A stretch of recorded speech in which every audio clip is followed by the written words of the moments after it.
Welcome to today's lecture. And today's lecture will be shorter than the last one because of the subject I'm going to talking about. And so after this lecture, I want Mrs. Julia, student's representative, to stay for a while. Okay. Okay, sure. Okay. So let me show you some PowerPoint presentation. I hope everything will be right.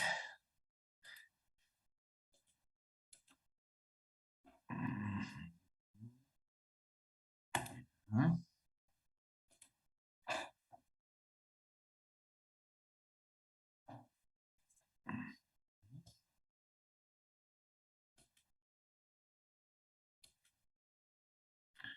Okay.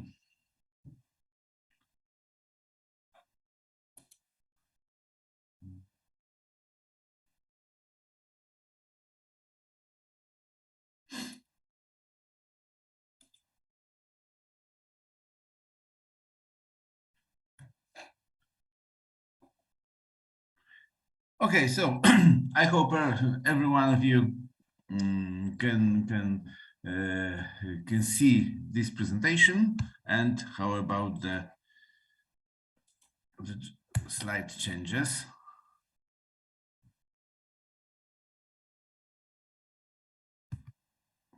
Can you see it or not?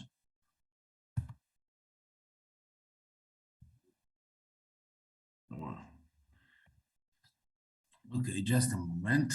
I don't know what's happened, but it's a very random process. Okay.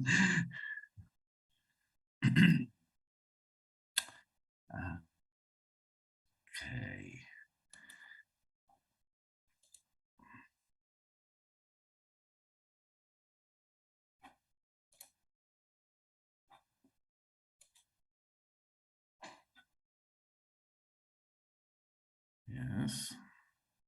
And there's some kind of working version. Well, is it right or not?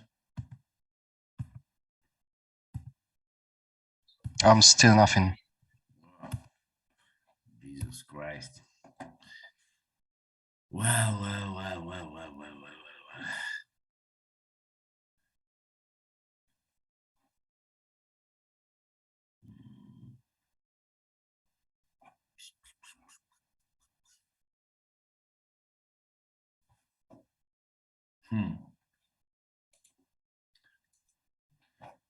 Oh dear.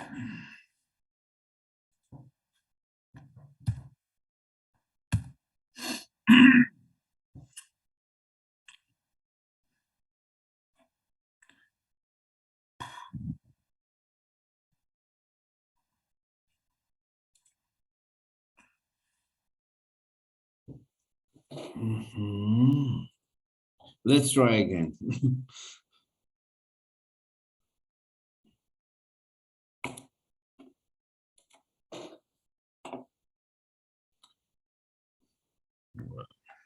I've got the message that you can see my screen,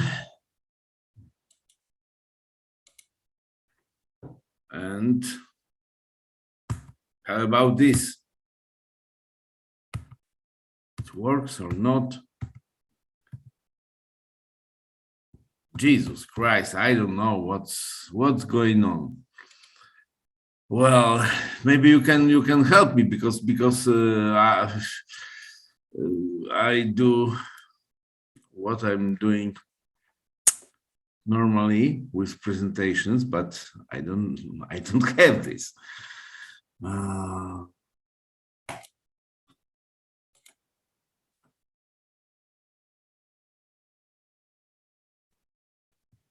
It works, yes? Okay, thank you very much. Okay, so today's subject is speech and speech signals. So, at the beginning, I want to say that the primary methods for the people of communication is speech, and because people were constructed in such a way to live in an atmosphere, it's not natural that they should learn to communicate by causing air molecules to collide as acoustical wave is propagating.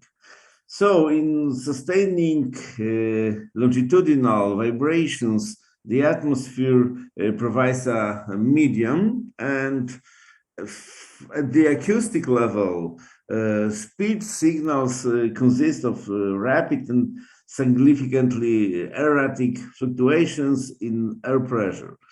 These sound pressures are generated and radiated by the vocal apparatus. At a different level of coding, the same speech information is contained in the neural signals which actuate the vocal muscles and manipulate the vocal tracts. Speech sound radiated into the air are detected by the human ear, and of course apprehended by the brain. And mechanical motions of the middle and inner ear and the electrical pulses which traverse the auditory nerve may be thought as coding from the receiver point of view, and may be thought as a decoder of speech information.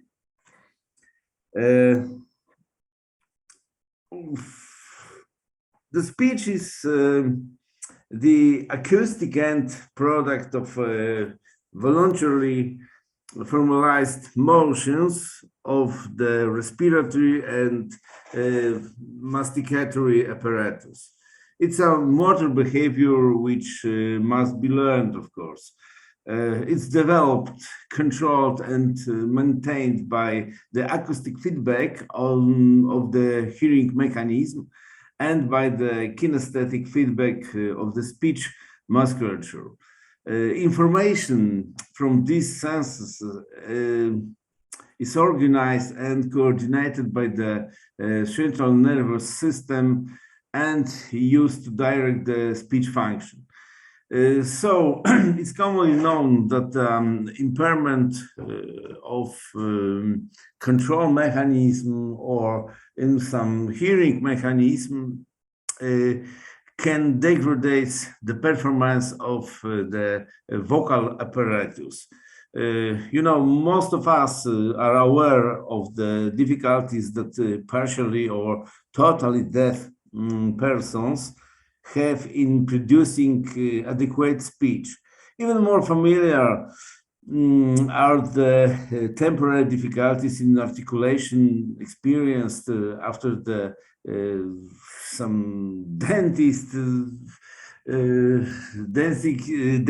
injuries or some medicines applied as an injection, for example, into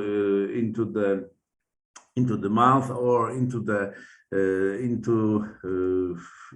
throat. And the vocal tract proper the vocal tract proper is maybe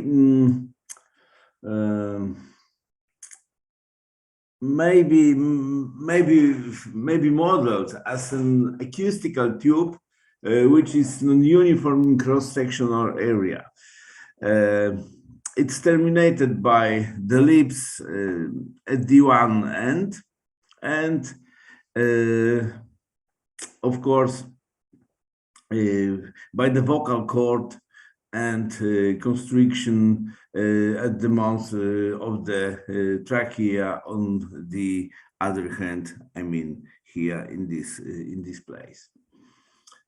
The vocal tube is about 17 centimeters long and is deformed in cross-sectional area by movement of the of some articulators, which can move independence of what we what we want to say actually.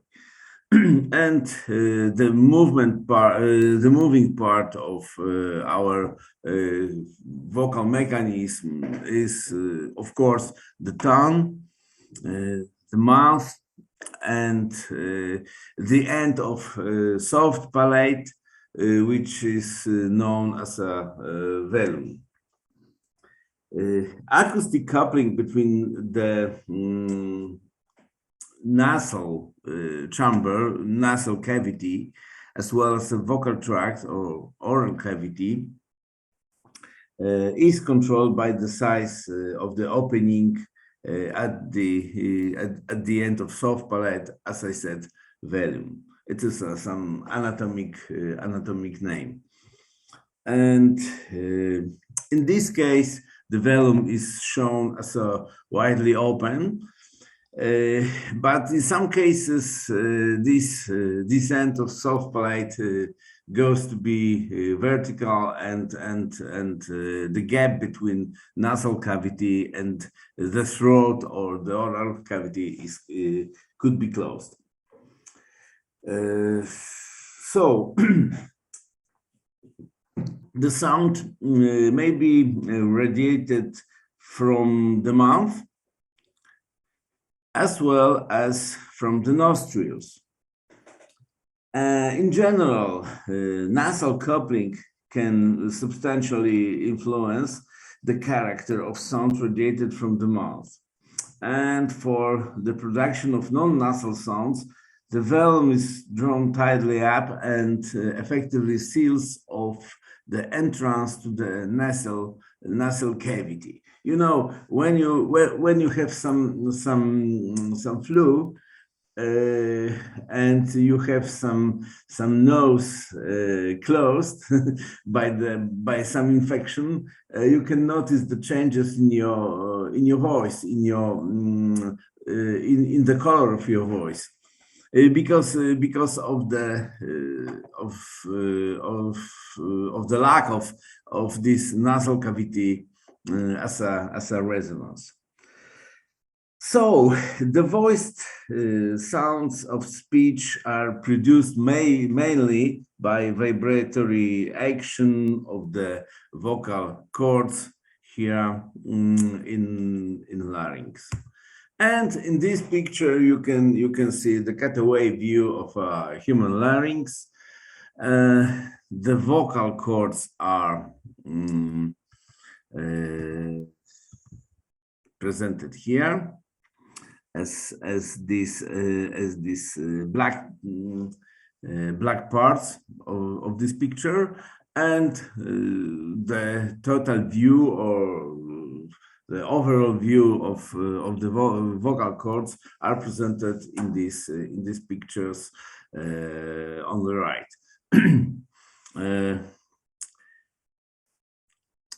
On the top, you can see the open vocal cords. So normally, if you don't say something, there is such situation as in a top figure, and in the bottom you can see the vocal cords stretched when we say loudly, when we use some voiced parts of speech signal. And the variable area orifice produced by the vibrating cord permits quasi-periodic pulses of air to excite the acoustic system above the vocal cords. And of course, the mechanism is somewhat similar to blowing a tone on a brass instrument, where the vibrating lips permit quasi-periodic pulses of the air to excite the resonances of the flared horn. And in this picture, you can see the experiment in which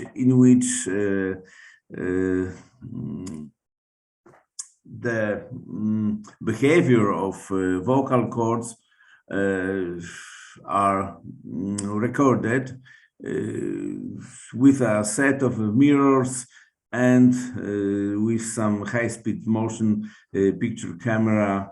And of course, it's necessary to have a strong light to observe what these vocal cords vibrate.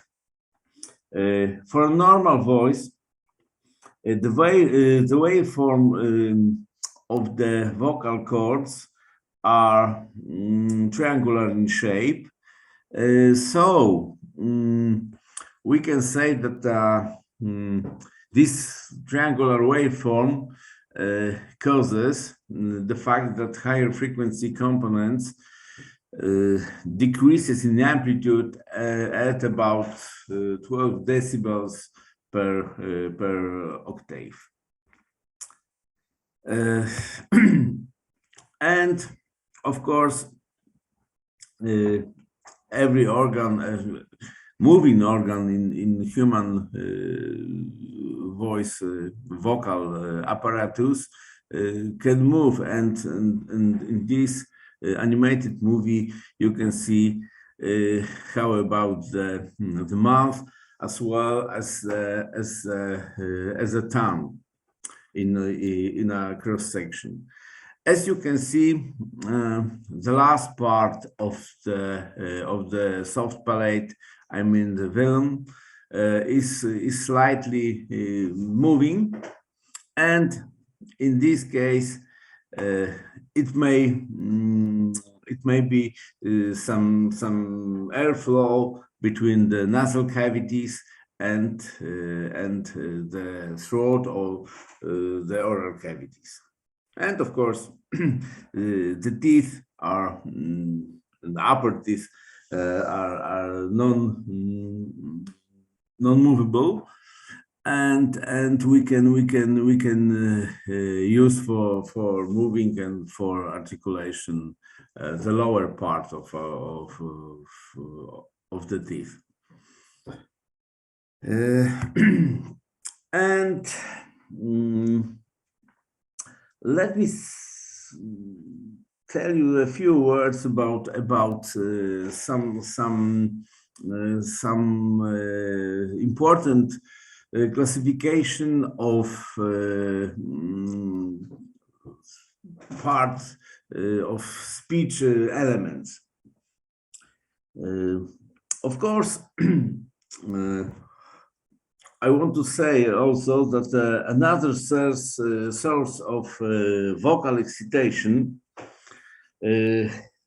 except for vocal cords, is produced by a turbulent flow of air created at some point of stricture in the tract, and an acoustic noise is thereby generated and provides an incoherent excitation for the vocal system. And unvoiced continuant sound are formed from this source. So if we say loudly, we very often use vocal cords, but the some parts as some plosive sounds, etc., could be generated without vocal cords, but with the use of these turbulent flows.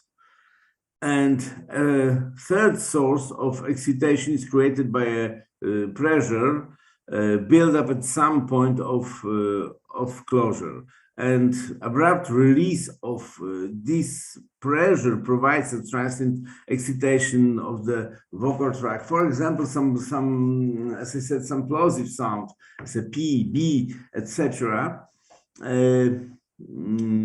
Caused by the closure, which is affected at various positions toward the front of the track. And for example, at labial, dental, and some positions of soft palate. And the transient excitation can be used can be used with or without vocal cords vibration to produce voiced or unvoiced plosive sounds. So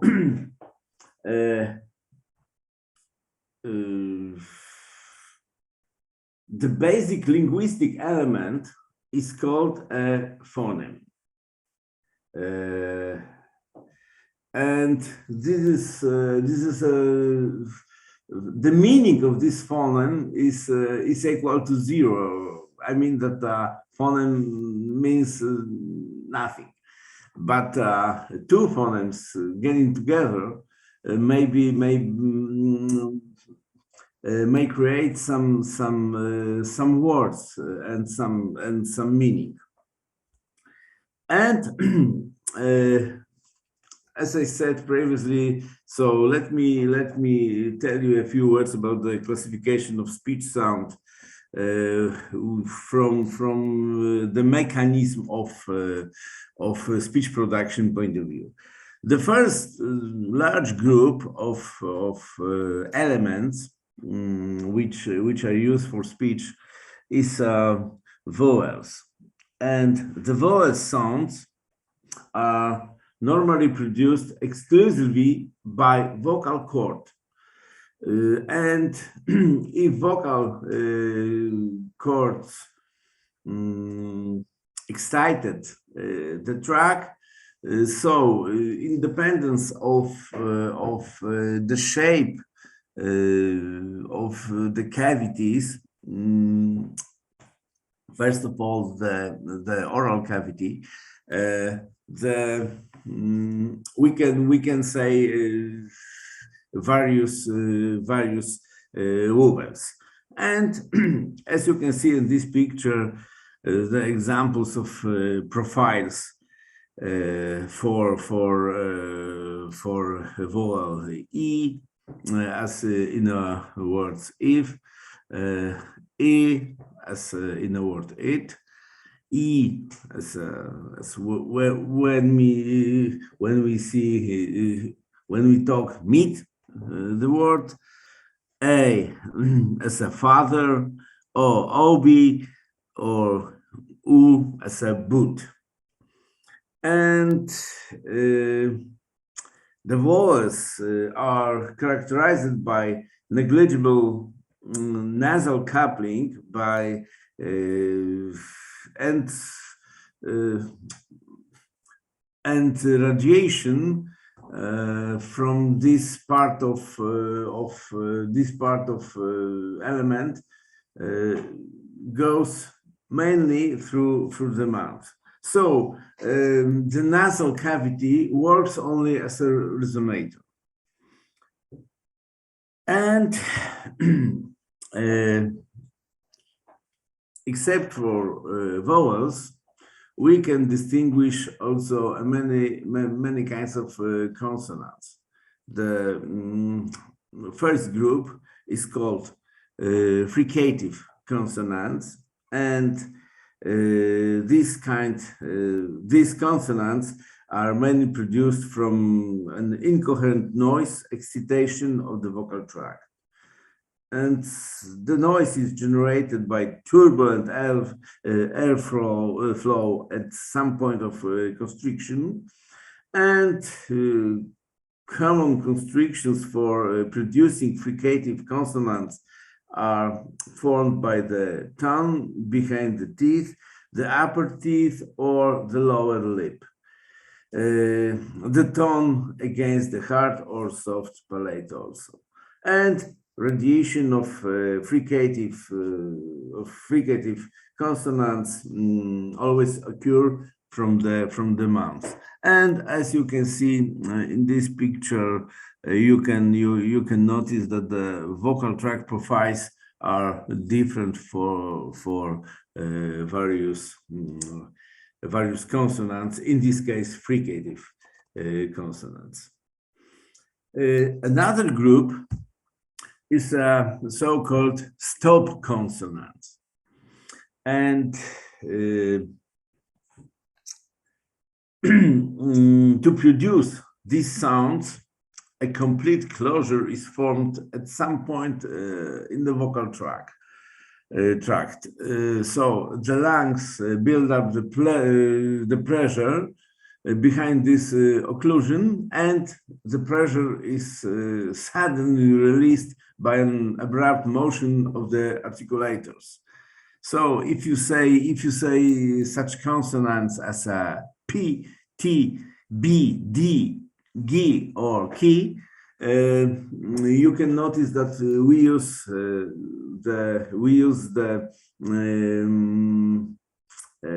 use the abrupt motion of some elements of our human vocal tract. And another group of consonants is the nasal consonants. And the nasal consonants, or nasals in abbreviation, are normally excited by the vocal cords and hence are voiced. And complete closure is made toward the front of the vocal tract, either by the lips or by the tongue at the hard or soft palate. You know, this velum, so the end of soft palate is here, so you can notice that we can have the oral cavity closed, as well as the open. And if we have the open oral cavity, so some parts of energy flowing from the lungs goes also via nasal cavity. And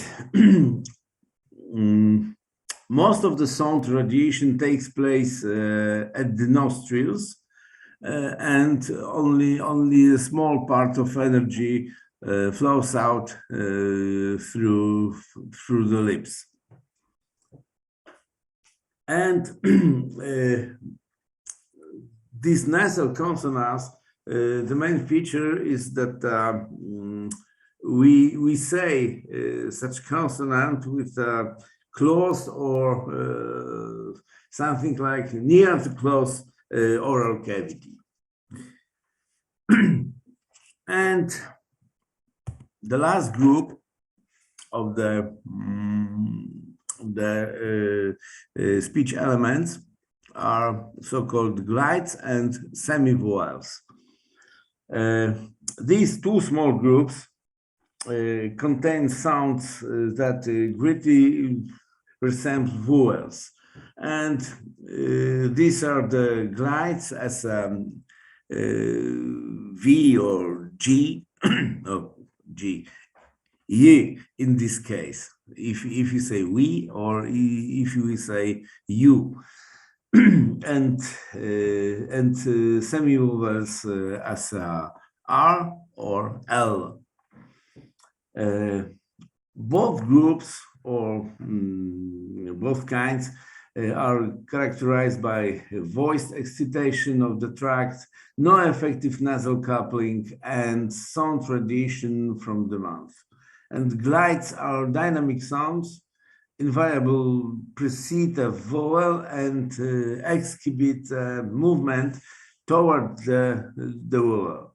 And semivowels are continuants in which the oral channel is more constricted than in most vowels, and the tongue tip is not down. As you might have noticed, the tip of the tongue is touching the the part of hard palate just behind the upper teeth. And so, how about the difference between male and female speaking? And of course, you can notice that these both sexes are different from the sound colors, for example, but not only sound color, but also with the difference comes from the profiles of our vocal tract. And you can see on the left the profile of the vocal tract for men and for women, for various consonants here. No consonants, pardon, vowels. We have here U and E and A at the beginning. So as you can see, the profiles are different, and the male profiles are seem to be longer than in the case of female voice. And some cross-section of vocal tracts for various consonants. This is a picture for males, actually for men. And as you can see, the profiles vary independence on kind of sound. And so, to sum up, we can say that the operation of speaking could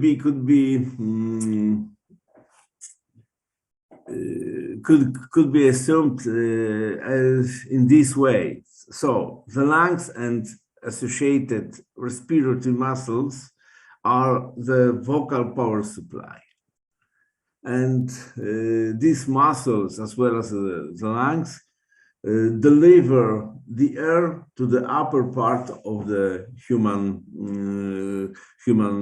vocal organ. And for voiced sound, the expelled air sets the vocal cords into vibration.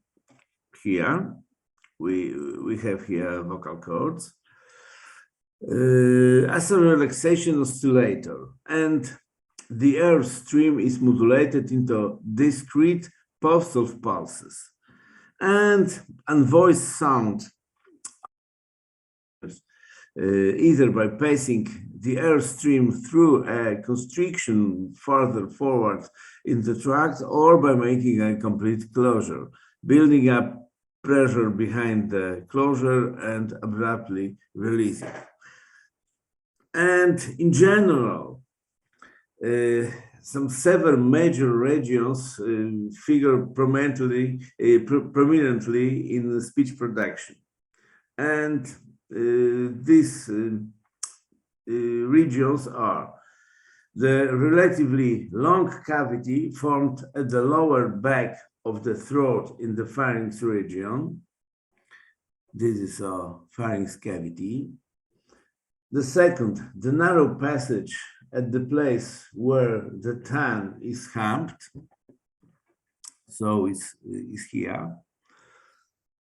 The variable constriction of the velum at the nasal tract entry. So this nasal tract may be closed or open by the velum. The relatively large forward oral cavity, I mean the mouth cavity, and radiating pores formed by the lips and teeth and by the nostrils. So mainly we can talk and we can radiate our speaking via mouth and partially via nose, as it's presented here in this picture. And so the voiced sounds are always excited at the same point in the tract, namely at the vocal cords. Radiation of voiced sounds can take place either from the mouth or nose, or from both of them. But unvoiced excitation is applied to the acoustic system at the point where turbulent flow or pressure release occurs. So unvoiced sound can be generated in this constriction, mainly in this one, and in here, just before the air is going to pharynx cavity, into the pharynx cavity. And of course, unvoiced sounds are normally radiated by the mouth. And a few words about speech signal, because some vocal mechanism is known. I assume is known, but let me tell you a few words about speech signal. The speech signal is a multidimensional acoustic stimulus, and it's characterized in three domains: time, magnitude, and frequency. As you can see, this characteristic is common for a lot of signals especially used in acoustics: time, magnitude, and frequency. And basic elements of speech signals are vowels, voiced or voiceless consonants, and the larynx tone. So the larynx tone is a tone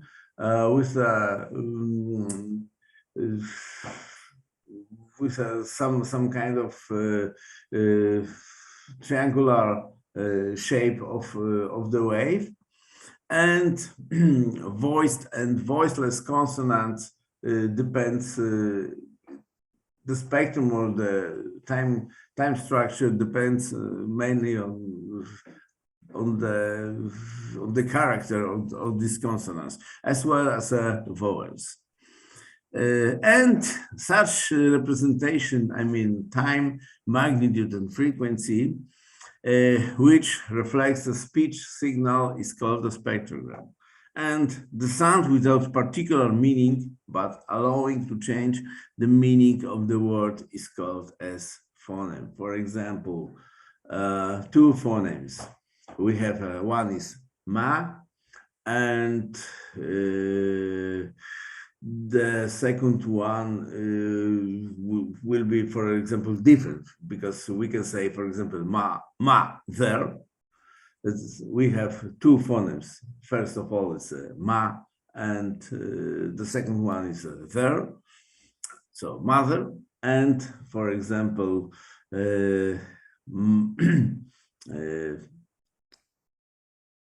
another example. Let me see. For example, the first one will be fa, and the second one will be there. So will be father. So it's completely different. Mother and father, of course. And it is simple illustration what phoneme can change the meaning of the word. And a kind of spectrogram is presented in this picture. As I know, in the laboratory, we can measure the speech signal, and we can create some spectrograms of your own voices. And speech production model. What's the base on the base assumptions for this model is that from an acoustical point of view, we can divide the speech production into two stages. First of all, it's generating and filtering. The basic assumption for vowel producing is the signal is generated at the level of larynx, and this is a triangle in the shape in a time structure, and this signal is filtered linearly by the vocal tract, and as a result the sound is emitted through oral cavity and the lips or from nostrils. And the additional assumption is that the source and the filter are independent. So the filtering may, as you can guess, that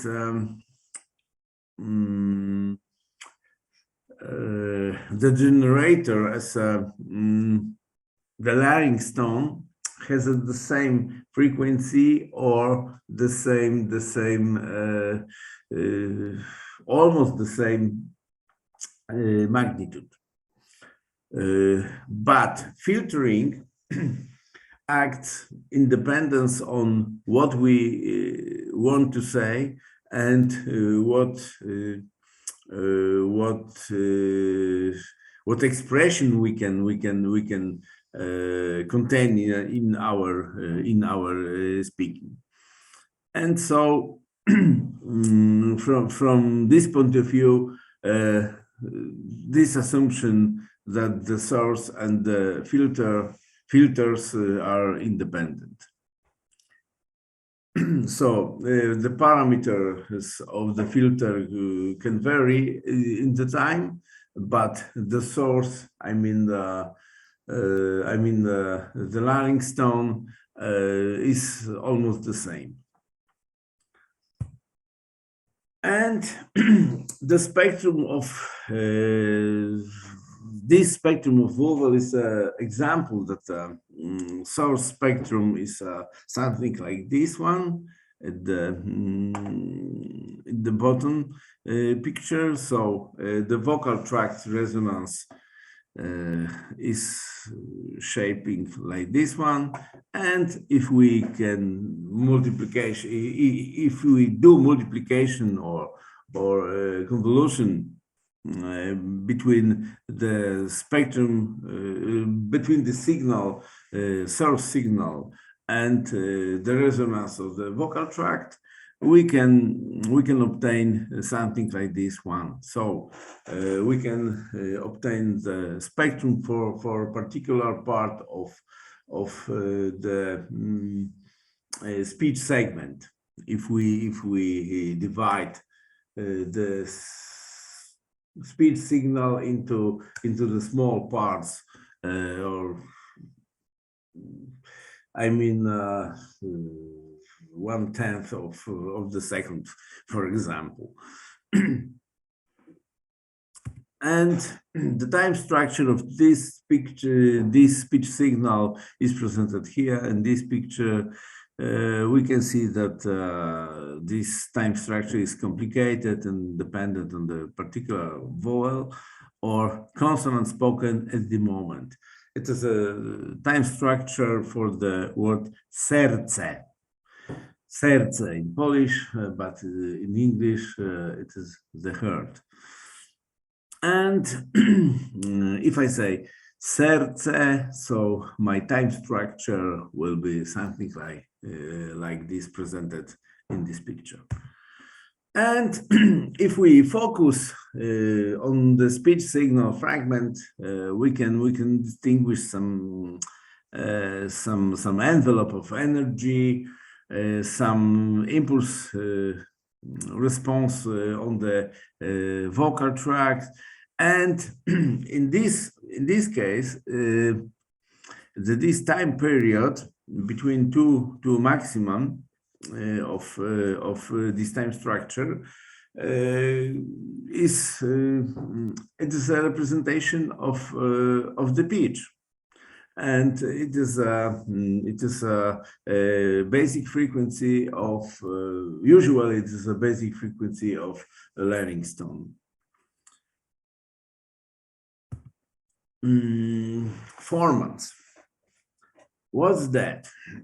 So the formants are very important for describing of particular speaker or the particular person.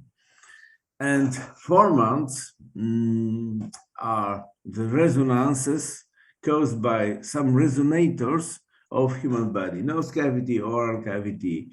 On the base of this resonance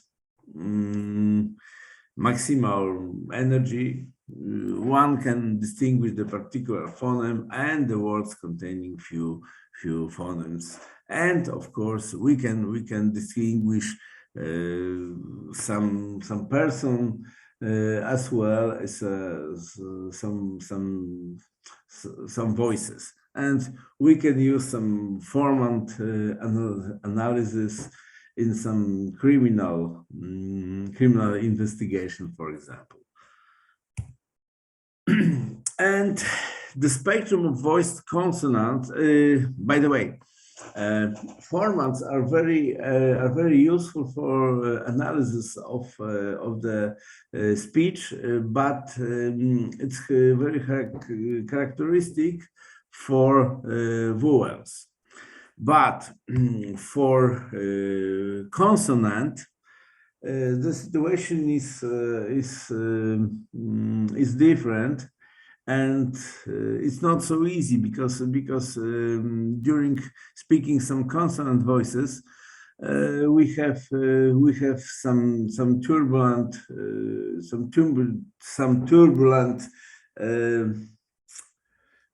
changes, and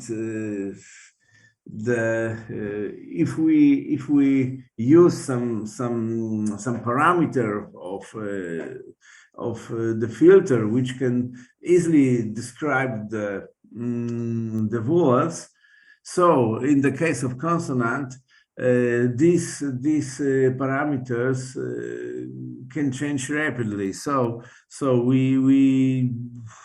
we are not able so simple to make some analysis of on the base of spectra of some voiced or unvoiced or voiceless consonant.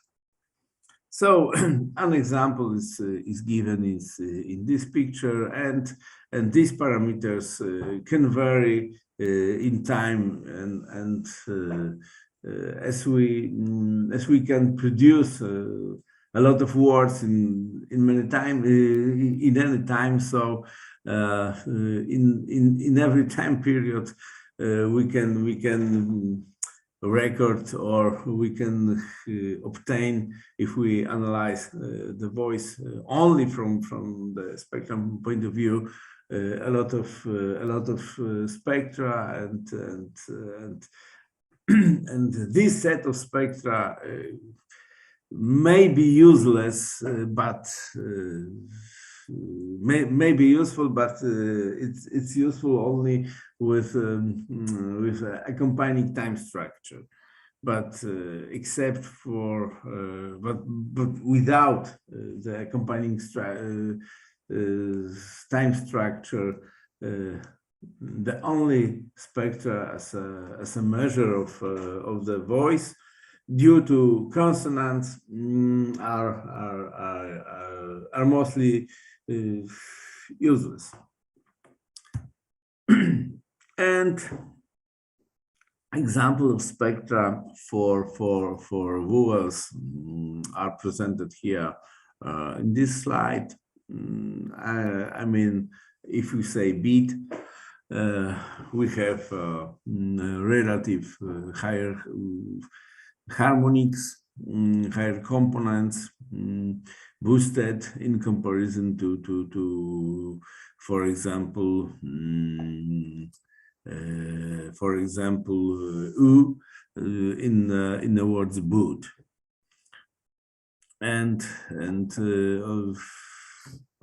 on the base of this spectra we can distinguish the formats of particular speaker. But as I said, it's only useful for vowels, not for consonants. And it may be interesting also what is directivity of human mouth. And as you can see on the left, you can see the horizontal distribution of the voice. It said mannequin, but this directivity was measured with the use of noise,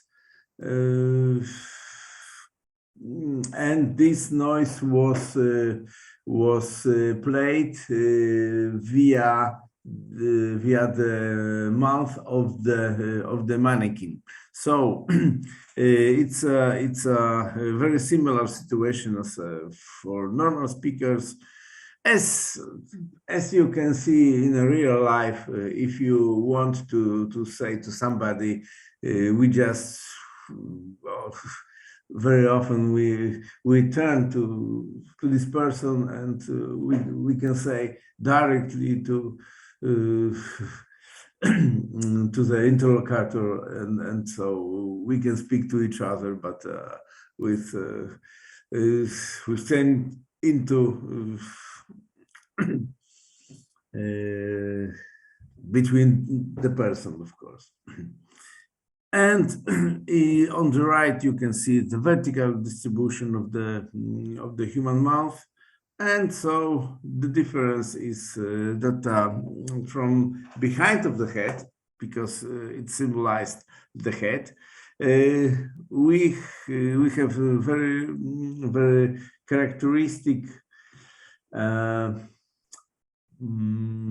decrease of the energy for higher frequencies, but for lower frequencies the directivity is almost omnidirectional, as it can be seen in the picture on the left, for example, and on the right also. But it's not exactly the omnidirectional, but you know, it looks like rather omnidirectional. And directivity goes higher when the frequency increases. And the very important thing is a redundancy of speech. So the redundancy has an important role for speech perception, and as well as for speech intelligibility. And this inducing the speech perception more resistible for distortions and disturbances. On the portal, I put the animated movies which can illustrate the speaking between two persons or some oral presentation with some uncomfortable changing of the sound condition. And you can notice after watching and of course listening to these movies what redundancy means. So if we have relatively high level of noise, we can recognize and we can obtain a high intelligibility of the speech. Because of many information which is which is in the speech signal. So this is a very important thing for speech perception. So, as a general topic, the auditory perception can be divided a number of ways. And from the standpoint of communication, one separation might be between classical auditory psychophysics and, on the other hand, the recognition of acoustic signals presented within a linguistic framework also could be taken into consideration. So the former relates principally to the abilities and limitations of the hearing organ as a mechanoneural transducer of all acoustic signals. And the latter bears mainly upon the identification and classification of auditory patterns, which are significant within the communicative experience of the listeners. So the model of speech perception assumes that the first we have a speech signal, and after this signal is radiated from the speaker, and the receiver receives this acoustical wave, and the analysis starts to work in a peripheral human auditory, especially filtering on the basilar membrane, as you remember from last lecture. And after this filtering, we can say about the detection of acoustical features of signals. I mean, such features as frequency, time, and magnitude. And in this, on the base of this parameter, we can detect some language feature or linguistic elements. And when we collect these elements, we can make some so-called lexical grouping. And this lexical grouping is the process which is done in our mind, mainly in our brain, and it's based on the connections between some elements and trying to make a sense from this collection. And of course, the last one is putting into a meaning and sense orders. So the model of speech perception could be presented as I told you. So the first, speech signal; the second one, peripheral human auditory filtering; the second one, detection of acoustical features of signal; and next, detection of language features and lexical grouping, and putting into meaning and sense orders. And well, most important things to remember from today: human vocal mechanism. I mean, how it works. So you can remember the first slide with a cross section with lungs, etc., vocal cords. oral cavity as well as the nasal cavity, and the main features of speech signal.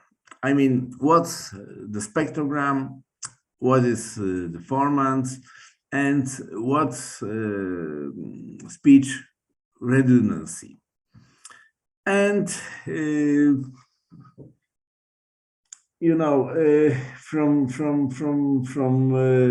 conscious point of view, you can also remember such elements of speech as vowels, voiced or voiceless consonants, and what the larynx tone is. For those of you who who are interested in speech signal as well as a speech mechanism, I recommend you the old book, but written in simple words as well as very good from teaching point of view. I mean, James Flanagan, Speech Analysis, Synthesis, and Perception. It is old book, as you can see, but as I said, it's very good, and you can find it on the net as a PDF. So if you want to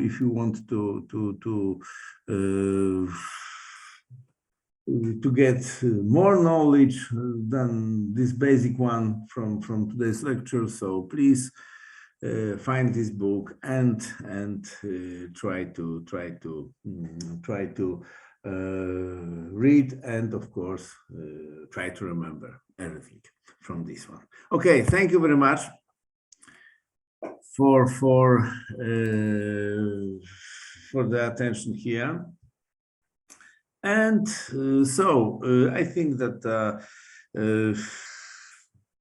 we have a very nice weather. So I wish you a good afternoon, a great evening today, and so we meet in next week, and we will talk about mainly room acoustics as well as sound propagation in the air, mainly in the air. So thank you very much for your attention. If you have some questions, so please give me that, or if not, so I ask Yulia to stay for a while. Okay. Okay. Okay. Bye.